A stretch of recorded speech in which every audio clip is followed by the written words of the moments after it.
the axis of symmetry, we're going to need that formula, x equals negative b over 2a. We have x equals because it's an equation of a line. Looking at our quadratic equation, I know that a is negative 1, b is negative 2, and c is 8. So it's negative 2 because it's negative b over 2 times negative 1. Negative 2 is 2, and 2 times negative 1 is negative 2. That gets you negative 1. So our final equation of the line for axis of symmetry is x equals negative 1.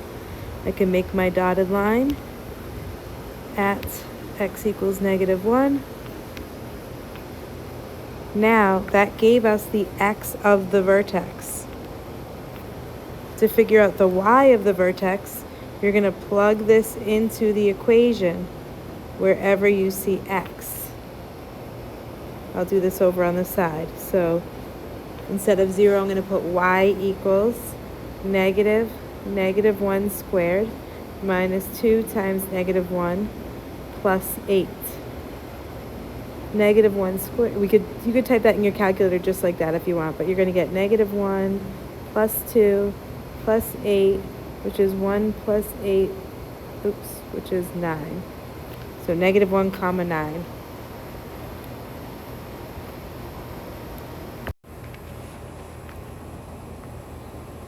So negative 1 comma 9 is up at the top here.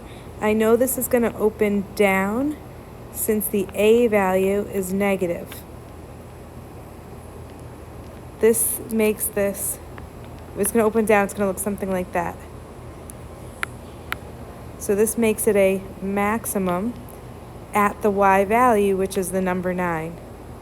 Now the y-intercept is always the c value.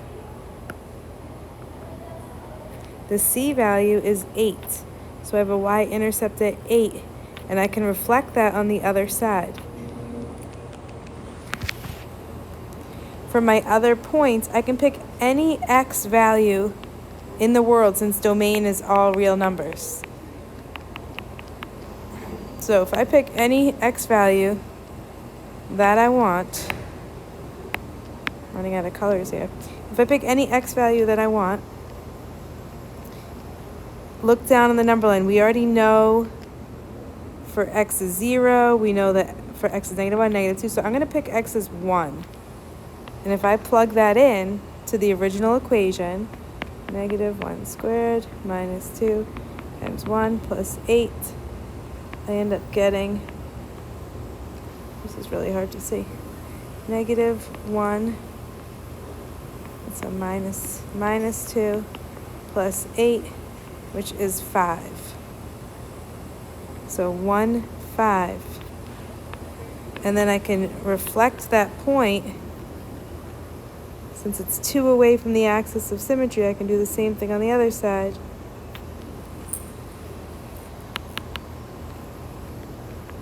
So my ordered pair for that one is negative 3, 5. So there's our 2 other points. Now the range, everything is below that. So y is less than or equal to the y value, which was 9. And then for the solutions, it's where we're going to hit the x-axis. You can find those using factoring, just looking at the graph.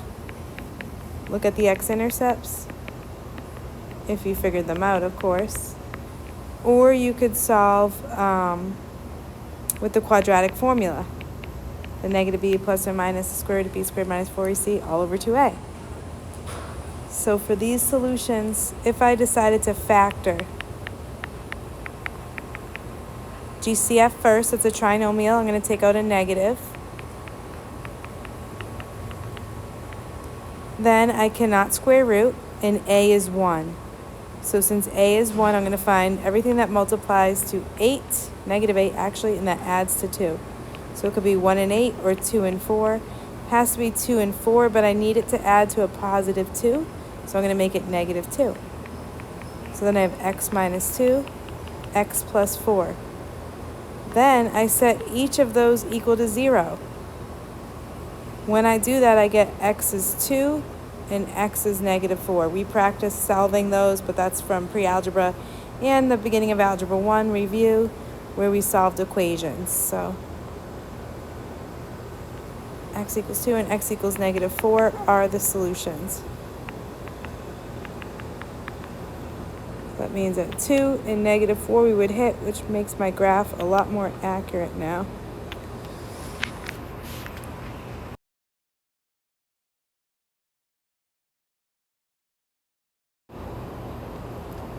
Okay, zero product property. We set each of these equal to 0 and we solve.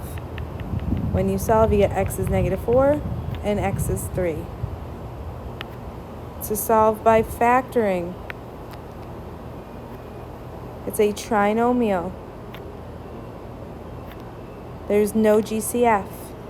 The a value, or you can't square root. The a value is 1. So since a is 1, I need everything that multiplies to negative 8. I could do 1 and 8, 2 and 4. Since it's negative, we need it to add to 2.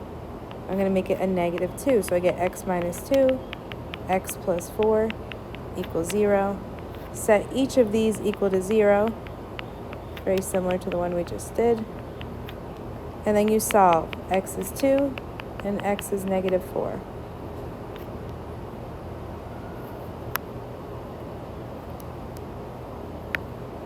Okay, this says 3x squared minus 14x plus 15. Solve by factoring, so there's no GCF, or GCF's 1. It can't square root, and a is not 1. When a is not 1, we need to use the rainbow method. AC split the b, so I got 45 when I multiplied a times c. I need to list everything that multiplies to 45, so 1 and 45, 3 and 15, 5 and 9, 6, 7, 8, 9, 10, 11, 12, good enough. Okay. So it is 5 and 9 because it's going to add to negative 14, so I'm going to make them both negative. This is a split the b, though. I can't go right to the answer, so I could do like 3x squared, and I split my b, 5 minus 5x minus 9x plus 15. So I brought down the 3x squared and the 15, and I split the b. The negative 5x and negative 9x came from right here. Now it's a 4-piece chicken nugget, so we split that up. And I'm looking to see what I can take out of the 3x squared minus 5x. I can take out an x. That leaves me with 3x minus 5. So I know this other group's going to end up being 3x minus 5. That means I'm going to have to divide out a negative 3 to make that work. So I have an x minus 3 from my GCFs that I took out, and a 3x minus 5 from my twins. I set each of those equal to 0. X minus 3 equals 0. Solve that. You get x equals 3. 3x minus 5 equals 0. We solve that. Add 5. 3x equals 5. Divide by 3. X equals 5/3. For the word problem, it gives you an equation. It says h is the height and t is the time. So find the time. So we're solving for t. In order to do that, you're going to make h 0 because it's reaching the ground. The height at the ground is 0. And so you're just solving it. I'm going to put that in standard form. I'm going to put the negative 5 squared here and then a positive 40t. I just wrote it so it'd be in proper form. And then you have a choice. You can either solve by factoring or you can solve with the quadratic formula. I know that we could take out a negative 5t. That leaves me with t minus 8. Set each one equal to 0. Negative 5t equals 0. T minus 8 equals 0. If you solve these, you get t equals 0 and t equals 8. Well, it's not going to take 0 seconds, so I know that t equals 8 makes more sense. Okay, to solve using square roots, if x is isolated and we just have the squared there, then we square root, but you cannot square root a negative, so that is no solution.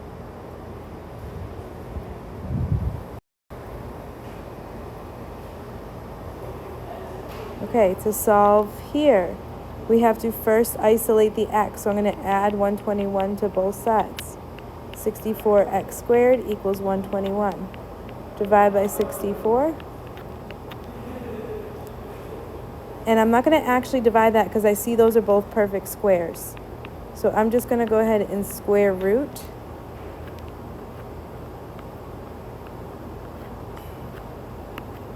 Both sides to get x alone.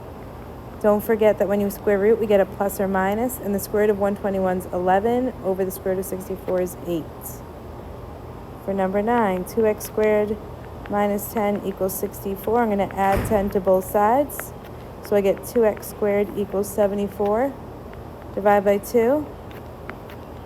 X squared equals 35, 36, 37. Now I square root, and we round to the nearest 10.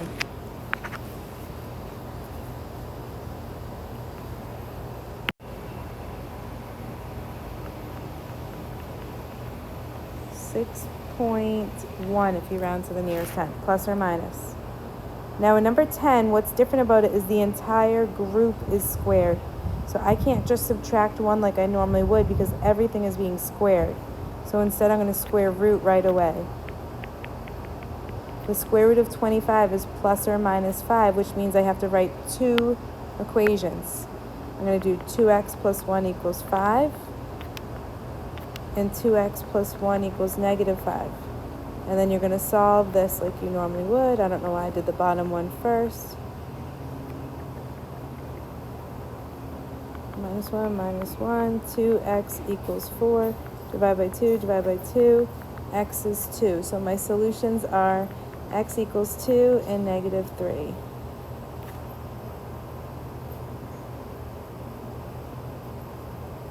Don't worry about the area formula for now. And then for number 12, this is not equal to 0. So that 8x has to move to the other side, and it's going to make it a negative 8x. So it's going to be 0 equals x squared. That always goes first. Negative 8x, and then just the number at the end. This means that my a is 1, my b is negative 8, and my c is negative 9. And the quadratic formula is negative b plus or minus the square root b squared minus 4ac all over 2a. And then we plug in with parentheses, of course, so negative 8, which is going to make that positive 8, plus or minus negative 8 squared minus 4 times 1 times negative 9. Remember, to get the square root in your calculator, you're going to press second x squared. Oh, I forgot over 2a. Hold on. All over 2 times 1. Okay, so in your calculator, you're going to do the second x squared, and you're going to need 2 parentheses. The square root pops up a parenthesis. You need another parenthesis, and then you start typing negative 8, close parentheses, squared, etc.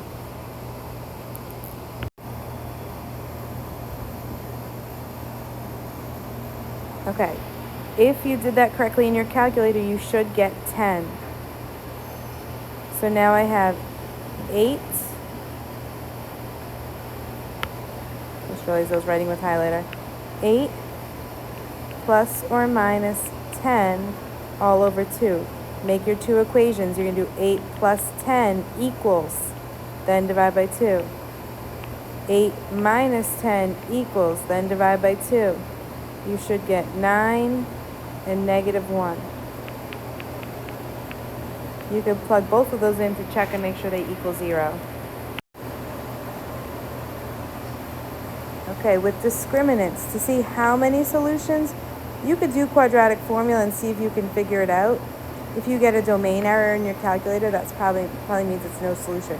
But the discriminant comes from the b squared minus 4ac only, the stuff underneath the square root. And so I'm going to look and see that my a is 8, my b is 9, my c is 5. 9 squared minus 4 times 8 times 5 gets me 81, 40 minus 160. I can already see that this is going to be a negative number without even calculating it. When you have a negative number that was supposed to be under the square root, that's going to result in no solutions. So with the discriminant, whatever value you get when you calculate it, if it's negative, it's no solution. If you calculate the discriminant and you get the number 0, it's going to have one solution. If you calculate the discriminant, the b squared minus 4ac, and you get a positive number, you'll know that you'll have 2 solutions.